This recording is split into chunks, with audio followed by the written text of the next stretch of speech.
Muriel Robin souriante pour une belle complice avec Alexandra Lamy. C'est l'un des films les plus attendus de ce début d'année, La Chambre des Merveilles, inspiré du roman de Julien Sandrel, qui raconte l'histoire d'un petit garçon victime d'un terrible accident et dont la mère réalise tout les vœux en attendant qu'il se réveille, sera dans les salles le mercredi 15 mars. Mais ce lundi soir, des spectateurs ont pu le découvrir en avant-première. Et si la réalisatrice Lisa Azulo avait fait le déplacement, elle n'était pas seule, Muriel Robin et Alexandra Lamy. Les deux actrices du film étaient présentes à ses côtés.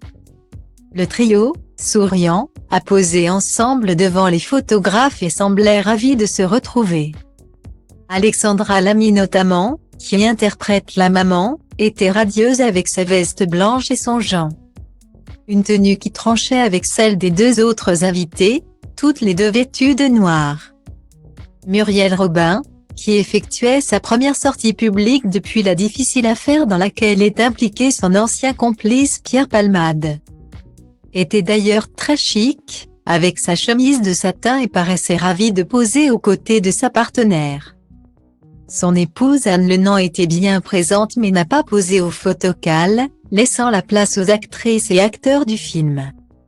En couple depuis leur rencontre en 2006, toutes les deux sont toujours aussi amoureuses.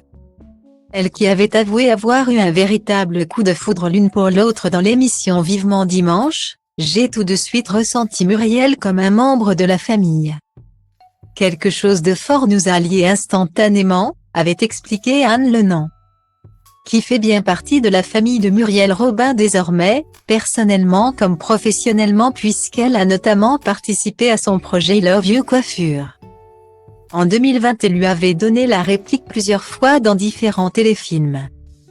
Parmi les grands absents également, l'actrice Aya Hidara, qui joue dans le film. Mais surtout le jeune garçon autour de qui tourne l'histoire, interprété par Hugo Questel, qui n'avait sans doute pas pu faire le déplacement. Xavier Lacaille, l'un des acteurs principaux du film, était quant à lui bien présent.